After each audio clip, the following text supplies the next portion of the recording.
Good morning students. कल जो Rutherford model पढ़ा था उसकी कुछ लास्ट इसकी कमियां रह गई थी। कल अपन ने कमियां इसलिए नहीं पढ़े कि कल ही तो अपन ने इसके बारे में पढ़ा, कल ही उसके दोष निकाले। चलो एक दिन तो आपने माना कि रदरफोर्ड मॉडल भी है। वैसे रदरफोर्ड मॉडल ने बहुत कुछ दिया है। अब देखो इसके आगे इसकी कमियां क्या रही और इसकी कमियों को नील्स बोर ने कैसे भौतिक क्वांटम सिद्धांत के आधार पर इनको पूरा किया।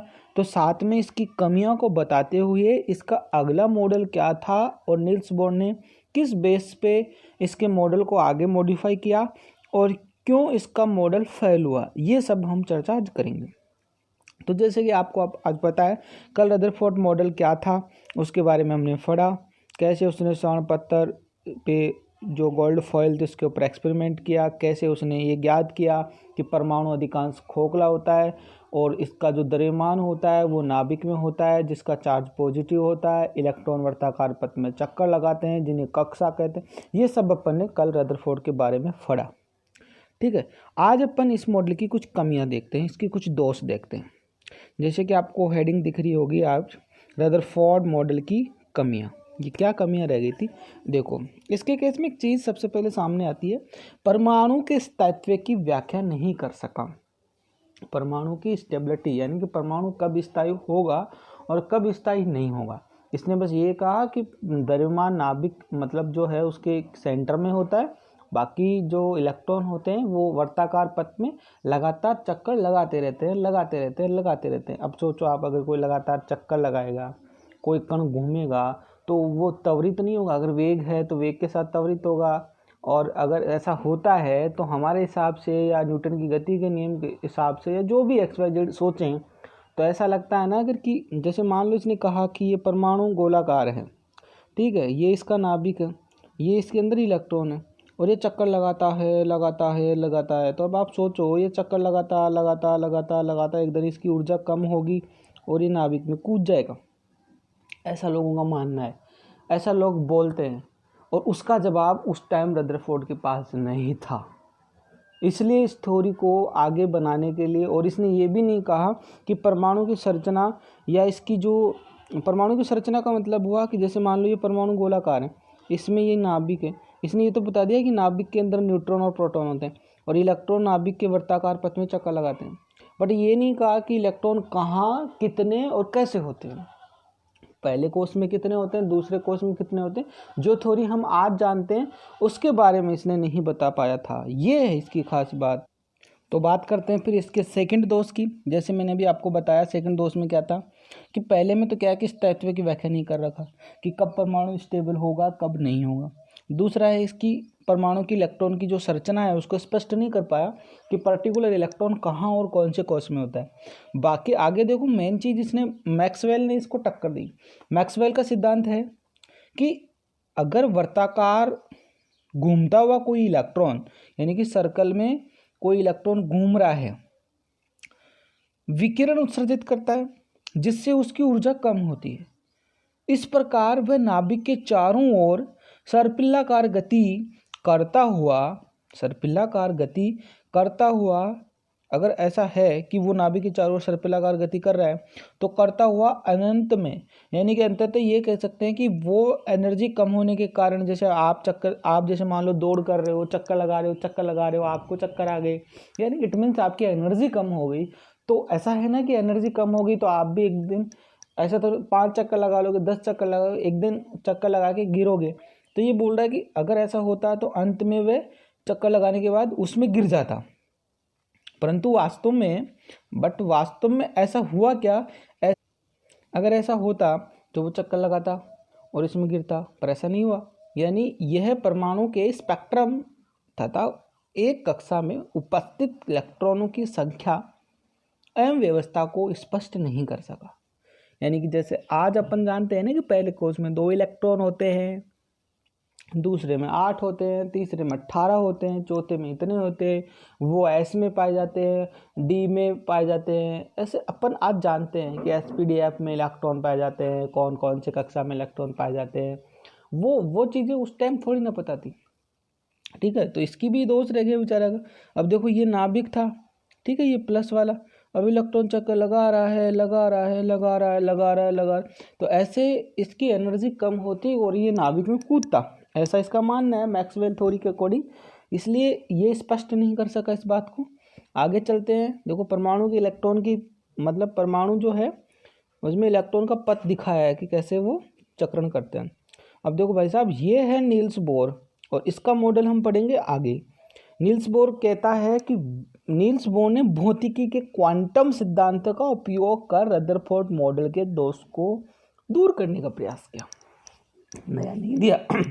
रदरफोर्ड मॉडल को माना कि रदरफोर्ड मॉडल जो कह रहा है वो ठीक है, पर इस मॉडल में जो कमियां थी कि लोग इसके ऊपर जो उंगलियां उठा रहे हैं उन चीज़ों को कैसे ये दूर कर सकता है, वो इसने प्रयास किया। यानी कि ये सीधी सीधी बात यह है कि जो रदरफोर्ड मॉडल की जो कमियां दिख रही थी कि इसके स्थायित्व का व्याख्या नहीं कर सका था, इसकी संरचना की व्याख्या नहीं कर सका था और इसके स्पष्ट नहीं बता पाया था कि इलेक्ट्रॉन कैसे चक्कर लगाते हैं और कहाँ कहाँ स्थित होते हैं, इन सब के बारे में जानकारी दिया। फिर आगे अपना नील्स बोर, जिसकी आपको शक्ल दिखा रखी है, दिस इज नील्स बोर, ऐसी शक्ल का होता है नील्स बोर। ठीक है, इसका डायग्राम बनाने की जरूरत नहीं है, दिमाग में छाप लो बस, बाकी कुछ नहीं याद रखना है नील्स बोर थ्योरी। तो अब आज अपन जो पढ़ने वाले हैं वो यही पढ़ने वाले हैं, नील्स बोर की परिकल्पना, हाइपोथेसिस ऑफ नील्स बोर। क्या पढ़ने वाले हैं अपन? Hypothesis of Niels bore.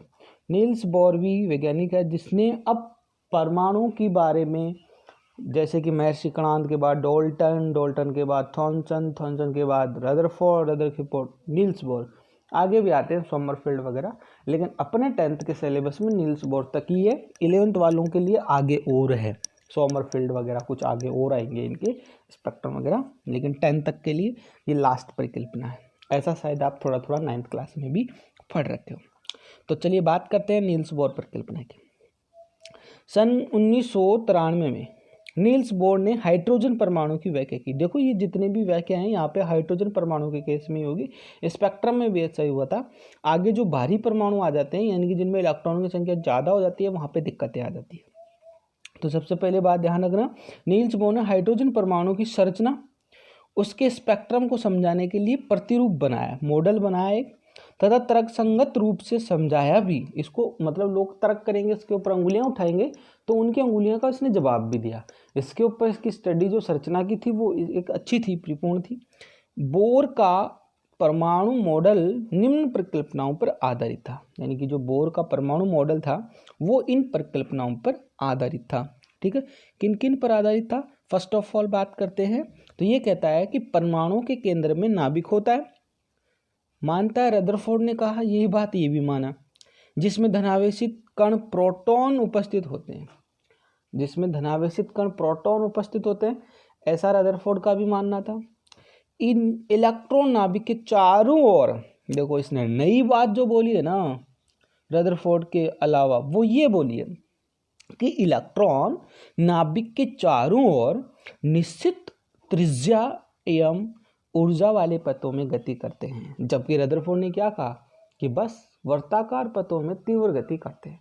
उसने निश्चित त्रिज्या वाले या अलग अलग ऐसा नाम नहीं लिया, इसने लिया ये नाम, इसने लिया कि निश्चित त्रिज्या वाले। निश्चित त्रिज्या वाले का मतलब जैसे ये नाभिक है, कुछ पहले कोष में जैसे आप जानते हो के में, फिर दूसरे कोष में जैसे आप जानते हो एल में, तो ऐसे जैसे निश्चित मतलब कुछ इलेक्ट्रॉन यहाँ घूम रहे हैं, कुछ यहाँ घूम रहे हैं, कुछ यहाँ, ऐसे नहीं है कि सारे के सारे इलेक्ट्रॉन एक साथ आर्मी की दौड़ की तरह दौड़ते चले जा रहे हैं, ऐसा नहीं है। कुछ सेफ भी हैं, कुछ दौड़ भी रहे हैं, कुछ क्या है कुछ क्या। तो इसने क्या किया, इन सबको अलग किया, डिफरेंट किया, इनको बताया अलग अलग। इट मीन्स सेकंड वाला जो है वो है नील्स बोर के लिए स्ट्रॉन्ग पॉइंट और रदरफोर्ड की कमी को दूर करने वाला पॉइंट है। यही है सेकंड पॉइंट, जिसने क्या कहा कि इलेक्ट्रॉन नाभिक के चारों ओर निश्चित त्रिज्या एवं ऊर्जा वाले पथों में गति करते हैं। ये निश्चित ऊर्जा वाले पथ कक्षा, कोष या ऊर्जा स्तर, बोर ने कक्षा नाम दिया था, इसने कहा कि ये निश्चित ऊर्जा वाले पथ जो हैं वो कोष कहला सकते हैं, जिनको अपन आज KMLN या फर्स्ट कोष, सेकंड कोष ऐसे जानते हैं, या ऊर्जा स्तर भी कह सकते हैं कि जो पहला है के वो निम्न ऊर्जा स्तर है, फिर उच्च ऊर्जा, फिर उच्च, मतलब निम्न से उच्च ऊर्जा की ओर इलेक्ट्रॉन बढ़ते हैं, ऐसा भी इसने बता दिया, यानी कि ऑर्बिट और एनर्जी लेवल कहलाते हैं। ठीक है, अब फिर नया तीसरा देखो इसका ही रूप था कि ये कक्षा नाभिक के चारों ओर सकेंद्रीय रूप से व्यवस्थित होती है, यानी कि जो इलेक्ट्रॉन के जो कॉस हैं वो नाभिक के चारों ओर एक सकेंद्रीय रूप से व्यवस्थित होती है, एक निश्चित त्रिज्या में व्यवस्थित होती है कि पहला कोष इतनी दूर है, दूसरा कोष इतनी दूर है, इसकी ये एनर्जी है, ऐसा इसने बताया। इन्हें एन से दर्शाया, यानी कि जो कोष है, जैसे अपन बोलते हैं ना एन इक्वल, जैसे आप बोलते हो कभी कभार, जैसे आपने पीरियोडिक टेबल पढ़ी उसमें कहते हो आप ऊपर से नीचे जाने पर कोष बढ़ने के कारण आकार बढ़ता है, प्रभावी नाभिक आवेश कम होता है, जिससे ये होता है वो होता है। तो ये क्या था, एन इक्वल 1, एन इक्वल 2, ये क्या थे, नंबर ऑफ कॉस, यानी ये एन को मतलब क्या है यहाँ पे, कॉसों की संख्या, है ना। अब देखो जिनके केस में इसने एक बात बता रही है, वो कह रहा है कि इन्हें एन से दर्शाया गया, यानी कि कोस को एन से दर्शाया गया, इनका मान हमेशा पूर्णांक जैसे 1 2 3 4 5 ऐसे ही होगा, ऐसे इनका पॉइंट में नहीं आएगा, यानी कोस का मान जो है वो हमेशा पूर्णांक में आएगा, कंप्लीट, जैसे पहला कोस है, दूसरा है, तीसरा है, जो भी है। और इनका कुछ नाम भी दे दिया स्पेशली, जैसे इन्होंने क्या किया, नील्स बोर ने इनको, जैसे पहला कोस है, जैसे पहले कोस को क्या दिया इसने पहले कोस का नाम दे दिया, जैसे कि पहले का नाम दे दिया इसने के, दूसरे का क्या दे दिया एल, तीसरे का क्या दे दिया एम, चौथे का क्या दे दिया एन, ऐसे K L M N O P आगे आगे ऐसे ऐसे इसने नाम दिए, ठीक है। तो अब देख इसने क्या किया, ये रदरफोर्ड से डिफरेंट कैसे, रदरफोर्ड होता तो इतना ही कहता कि ये नाभिक है और ये इलेक्ट्रॉन बाह्यतम कोश में चक्कर लगा रहे हैं, या बाह्यतम क्या ऐसे ही कहता है कि कक्षा में घूम रहा है वृत्ताकार पथ में, बाह्यतम आंतरिक तो इसने जाना ही नहीं। अब देखो इसने क्या किया नील्स बोर ने, कि जैसे ये नाभिक है बीच में, ठीक है, ये वाला आपका इसने कहा नाभिक है, ठीक है भाई सब नाभिक मान लेते हैं, लेकिन देखो ये फर्स्ट सर्कल और ये सेकंड सर्कल, ठीक है, इसका मतलब क्या हुआ कि प्रथम कक्षा और द्वितीय कक्षा, इसने कक्षाओं को अलग अलग बांट दिया, तो है ना उससे डिफरेंट। इसने परमाणु की संरचना के बारे में समझाने की ना कोशिश, और इलेक्ट्रॉन कौन से चक्कर लगाएंगे कौन से नहीं लगाएंगे, कहाँ इलेक्ट्रॉन निम्न ऊर्जा में होते हैं कहाँ इलेक्ट्रॉन उच्च ऊर्जा में होते हैं, ये भी बताया।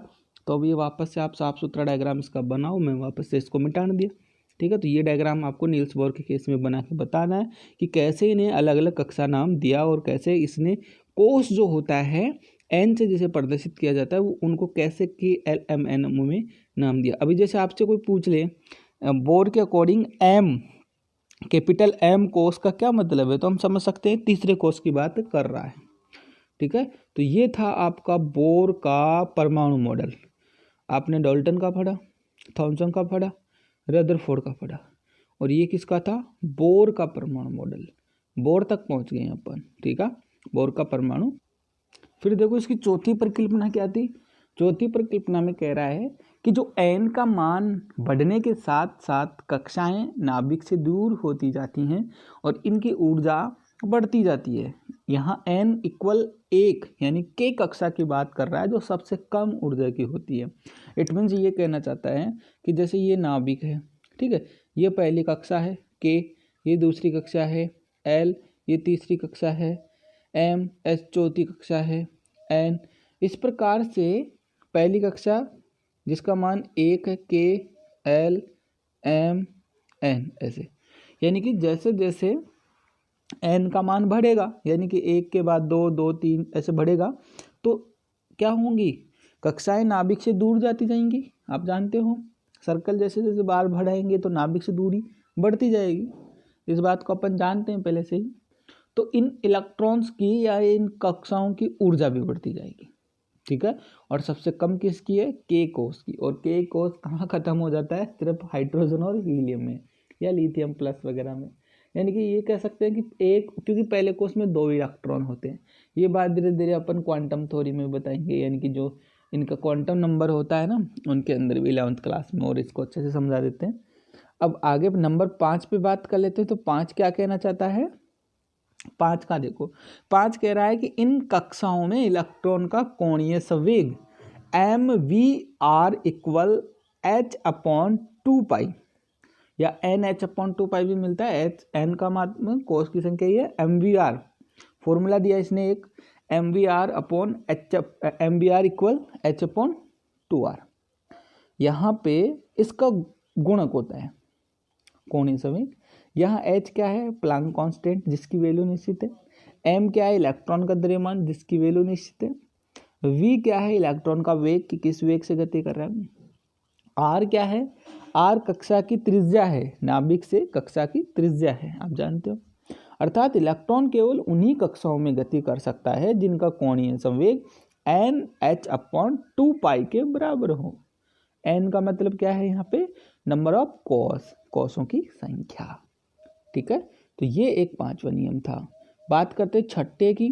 तो बोर के अनुसार एक निश्चित कक्षा में चक्कर लगाने पर इलेक्ट्रॉन की ऊर्जा में कोई परिवर्तन नहीं होता, यानी कि मैक्सवेल की बात को इसने नकार दिया। जैसे मैक्सवेल ने अंगुली खड़ी करी थी बोर रदरफोर्ड के ऊपर, उसने पहले ही अंगुली को तोड़ दी। उसने सीधी बात कही कि देखो भाई साहब, इससे आप जो बात कह रहे हो कि इनकी ऊर्जा में कमी आएगी, ऐसा कुछ भी नहीं होता। इनकी ऊर्जा में कोई परिवर्तन नहीं होता। बस जो जहाँ है कम ऊर्जा वाला है वो कम में मस्त है, ज़्यादा वाला ज़्यादा में मस्त है। इनको कहीं कम बेसी की जरूरत ही नहीं पड़ती। वो तब की बात है जब इनको हम बाह्य कारक द्वारा एनर्जी देते हैं या लेते हैं, तब अलग बात होती। ठीक है, तो इसने मैक्सवेल की जो बात थी, जो रदरफोर्ड के ऊपर अंगुली उठाई थी, उसने अंगुली को नीचे कर दी। बात करते हैं 7th पे। इलेक्ट्रॉन जब परमाणु के बाहर से, ध्यान देना बड़ा अच्छा टॉपिक है। इलेक्ट्रॉन जब परमाणु के बाहर से किसी प्रकार की ऊर्जा का अवशोषण करता है, किसी प्रकार की ऊर्जा का अवशोषण करता है, तो उत्तेजित होकर उच्च ऊर्जा स्तर में चला जाता है। यदि इलेक्ट्रॉन ऊर्जा उत्सर्जन करता है तो उच्च ऊर्जा स्तर से निम्न ऊर्जा स्तर की कक्षा में आ जाता है। अब देखो बात ये पते की है, बट समझो इसको। परमाणु में इलेक्ट्रॉन द्वारा इसकी ऊर्जा अवशोषण और उत्सर्जन से रेखीय स्पेक्ट्रम का निर्माण होता है, रेखीय स्पेक्ट्रम बनते हैं। यानी यह सब इलेक्ट्रॉन का खेल है। यानी हम यहाँ क्या करेंगे, नाभिक के चारों तरफ 2 कोष बनाएंगे, एक निम्न ऊर्जा स्तर और एक उच्च ऊर्जा स्तर। जब निम्न से उच्च में अगर कोई जाएगा तो वहाँ जाने के लिए उसको एनर्जी क्या चाहिए, ज़्यादा एनर्जी चाहिए। और कोई ज़्यादा एनर्जी से कम में आए तो उसको कम एनर्जी चाहिए। यानी इलेक्ट्रॉन जब परमाणु के बाहर से किसी प्रकार की ऊर्जा का अवशोषण कर लेता है तो उत्तेजित होकर उच्च ऊर्जा स्तर में चला जाता है। देखो इसका केस क्या था, ये समझाना चाहता है पहला टॉपिक। ध्यान दो इधर, ये क्या कह रहा है। ये नाभिक है आपका प्लस वाला, ये निम्न ऊर्जा स्थिर है और ये उच्च ऊर्जा स्थिर है। अगर यहाँ जो ये निम्न ऊर्जा स्थिर में इलेक्ट्रॉन जो है वो ऊर्जा एनर्जी अवशोषण कर लेता है बाहर से, हम ऊर्जा दे देते हैं किसी भी रूप में, फोटोन का रूप में, या अपन इसको गर्म कर देते हैं या सनलाइट दे देते हैं, जो भी XYZ है, हम इसको अगर एनर्जी देते हैं। देखो आप समझो एक बार, जैसे आप अपनी फैमिली में हो, आप शुरू में प्राइमरी स्कूल में थे, है ना, यानी कि घर के आसपास वाली पास वाली स्कूल में थे, तो आपका किराया और खर्चा और खाने पीने की चीज़ों के लिए आपको कम पैसे चाहिए थे। आप अपनी पास वाली स्कूल को छोड़ के अगले साल कॉलेज में जाओगे तो आपको दूर जाना पड़ेगा। दूर जाने के लिए आपको किराया ज़्यादा चाहिए, वहाँ के लिए खर्चा ज़्यादा चाहिए क्योंकि आप घर से दूर गए, यहाँ तो घर पास में था। यानी कि आप निम्न ऊर्जा स्तर से उच्च ऊर्जा स्तर में जा रहे हो तो आपको ऊर्जा चाहिए ज़्यादा।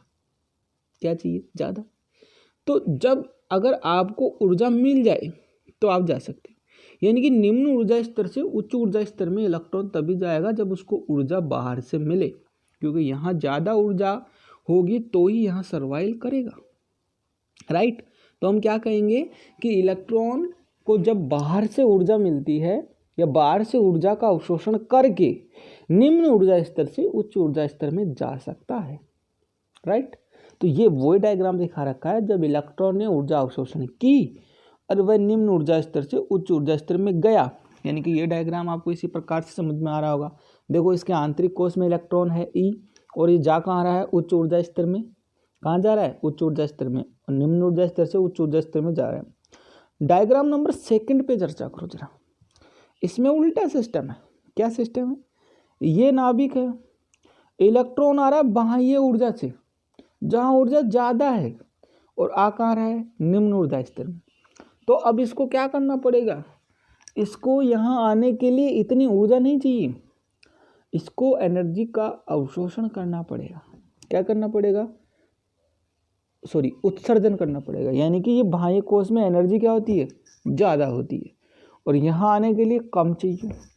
तो ये क्या करेगा? उस ऊर्जा को क्या करेगा? उड़ा देगा, मतलब उत्सर्जित कर देगा, निकाल देगा, और निम्न ऊर्जा स्तर में चला जाएगा। यानी कि उच्च ऊर्जा स्तर से निम्न ऊर्जा स्तर में आने के लिए ऊर्जा का क्या करना पड़ता है? उत्सर्जन करना पड़ता है। तो ये अपना बोर के अकॉर्डिंग इनका केस समझाया गया था। अब बोर मॉडल में भी कुछ कमियां रह गई, दाग तो भैया चांद में भी है।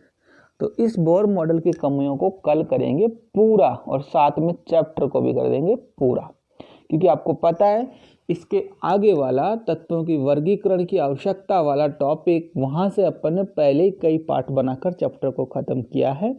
तो हिंदी मीडियम के केस में कल चैप्टर ख़त्म हो जाएगा।